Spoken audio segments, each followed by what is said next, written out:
Hello guys, मेरे YouTube channel में आपका स्वागत है। मेरा नाम मनमोहन मिश्रा। तो आज हम इस वीडियो में डिस्कस करने वाले हैं कि what is profit booking in mutual fund. जी हाँ, मैं आपको इस वीडियो में पूरे डिटेल में बताऊंगा कि म्यूचुअल फंड में प्रॉफिट बुकिंग कैसे करते हैं और क्या होता है।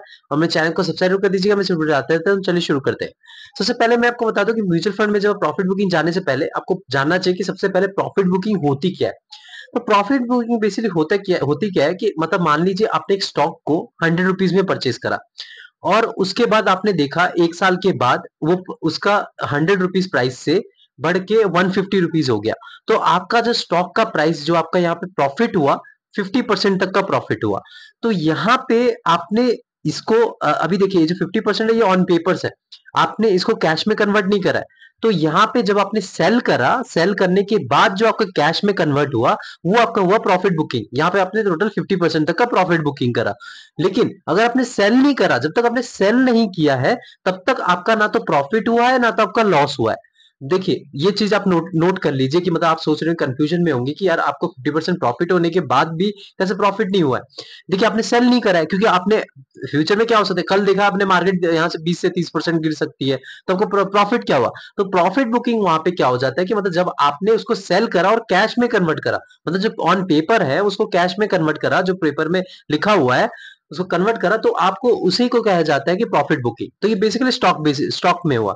अब यहाँ म्यूचुअल फंड में क्या होता है, मतलब अब मैं आपको उससे पहले म्यूचुअल फंड में बताने से पहले मैं आपको रीजन भी बताता हूँ प्रॉफिट बुकिंग करते क्यों है लोग। तो प्रॉफिट बुकिंग इसीलिए करते हैं क्योंकि लोग सोचते हैं कि यार इस पर्टिकुलर स्टॉक में अब और दम नहीं रहा, मतलब सोचा कि नहीं 50% तक का रिटर्न दे दिया और आगे ये बढ़ेगा ही नहीं, हम सेल कर देते हैं, एग्जिट मार लेते हैं और हमको अच्छा खासा प्रॉफिट मिल जाएगा यहाँ पे। और दूसरा रीजन ये होता है कि अब वो सोचते हैं कि यार मतलब अब यहाँ पे क्या है कि हमारा इतना टारगेट था, हमने सोचा था कि यार 50% तक का रिटर्न मिल जाए, बस बात खत्म, मुझे और कुछ चाहिए ही नहीं, मुझे इससे ज्यादा चाहिए ही नहीं, अगर इसे आगे भी जाता है मुझे कोई फर्क नहीं पड़ता, मैं मेरे को 50% तक रिटर्न चाहिए था, मैंने इसको सेल कर देता हूँ। तो उसको वहां पे लोग सेल कर देते हैं और प्रॉफिट बुकिंग करके वहां से एग्जिट मार लेते हैं।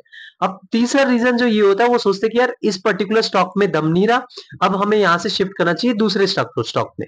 तो वो दूसरे स्टॉक में शिफ्ट करने के लिए वहां से सारा सेल कर देते हैं और एलोकेशन पूरा जीरो कर देते हैं और फिर दूसरे स्टॉक को परचेज करते हैं। तो ये तीन रीजन होते हैं जिसमें कि प्रॉफिट बुकिंग होती है।